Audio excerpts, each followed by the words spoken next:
Atavatanymyz Türkmenistanyň garaşsylygynyň 33 ýyllyk şanly bayramy ýurdumyzda we dünýäniň dürli künjeklerinde giňden meýlenildi.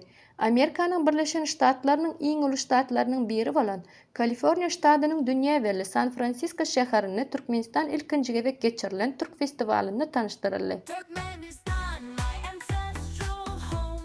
Green flag, my pride in my heart.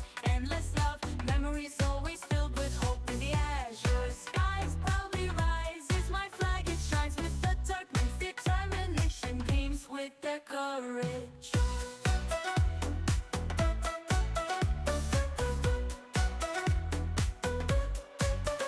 Oğuz Khan is our ancestor, Mahdum Kulu is our sage. Our carpets are legendary, they are our hearts. 5 provinces, 5 brothers, the foundation of our land. Brave Turkmen sons, here is our true essence. Turkmenistan, my ancestral homeland. Green flag, my pride in my heart. Endless love, memories always filled with hope. In the azure skies proudly rises my flag. It shines with the Turkmen's determination, gleams with their courage.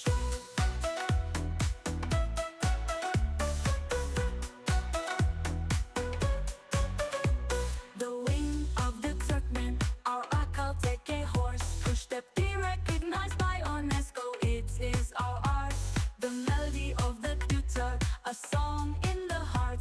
Ancestral homeland Turkmenistan, this is our song. 2024-nji ýylyň 28-nji sentýabryna geçirilen bu festiwalda Atawatan Media Topar hem gatnaşyp Türkmenistany tanışdyrýan diýwarlyk bilen wekilçilik etdi.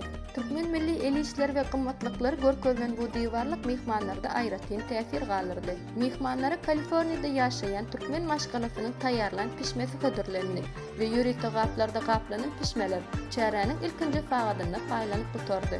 Türkmenistany tanışdyrýan bu çäre yerli ilat bilen bir gatarda dürli milletleriň wekillerini hemde şorgun gebelen jedýän miňlerçe adamyň ünsüni çekdi. Çäre gatnaşan Türkmenistanlylar we mehmanlar öwara söhbetdeş bolup, ýatdan çykmajak duýgular döretdiler. Türkmeniň ýaşyl baýdanyň buýsan çünen pakyrdamagy bolsa, geçip barýan Türkmenistany 2 ýaş oglany çäre çekip getirdi. Şol fany dünýäniň awrely ýokurky mekdepleriniň biri bolan Stanford Uniwersitetiniň Türkmenistany professory hem maşgalasy we çağalary bilen çäre gatnaşdy.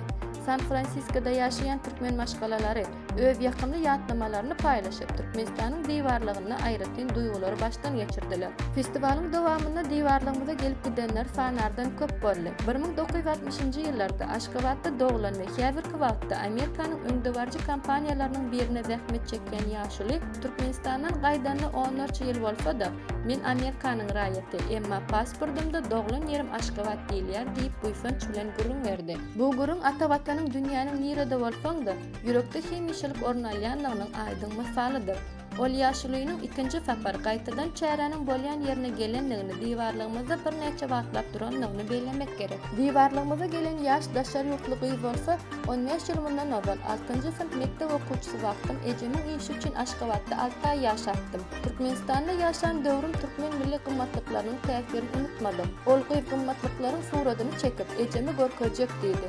Biz hem onuň ejesine küçüjek sowga diýberdik. Sowgatlarmy diňe bu gyýbada Türkmenistany aýratyn gyzyklanma bildirip soraglar beren mehmanlaryň hemmesine gowşuruldy. Elbetde, indiki Türkmenistan tanışdyryş çärelerini ulanmak maksady bilen ähli sowgatlary paýlamagy howlukmadyk. Käbir mehmanlar bolsa, türkmen el işleri we milli libaslary satyn almak islegini bildirdiler. Biziň satmaýanlygymyzy eşiten mehmanlar bu önümleri nireden satyn alyp boljakdygy baradaky soraglary jogap soradylar. Emma gynansak da olary anyk maglumat berip bilmedik. Stanford Uniwersitetinde doktoranturadan soňky okuwyny dowam etdirýän, Owganistanda doglan we bir näçe ýyl Türkmenistanda ýaşan, Owgan türkmen maşgalasy hem çäremize gelip, öz türkmen ýyllaşlary bilen ýakynan söhbetdeş boldy. Türkmenistany gewelen jetmek we ajaýyp tebigaty bilen tanışmak isleýän 14 Amerikanly mehman Türkmenistana nähili seýahat edip bolýanlygy barada soraglar berdiler. Biz olara Türkmenistana hereket edýän seýahatçylyk karhanalary bilen habarlaşmagy maslahat berdik. Türkmeniň milli donyny we takýasyny geýen, İsmail bilen surata düşmek mihmanlar üçin aýratyn ýatdan çykmajak ýatnama boldy.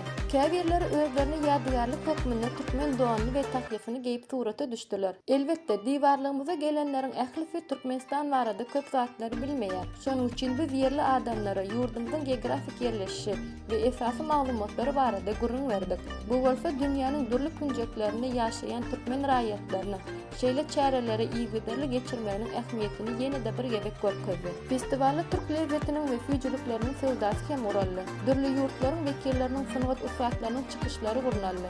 Indiki ýyllardaky şeýle çäreleri türkmen dutar we milli tansymy kuşdetdi bilen gatnaşmagy arzu edýär. Bu arzularyň hasyl bolmagy üçin Amerikada esasan hem Kaliforniýada ýaşaýan türkmenleriň bilelikdäki tagallasy berurdy. Embarcadero Plaza dünýäniň öňdewarjy kompaniýalarynyň ştab kwartiralarynyň ýerleşýän Market Street bilen Stewart köçesiniň çatyrygynda geçirildi.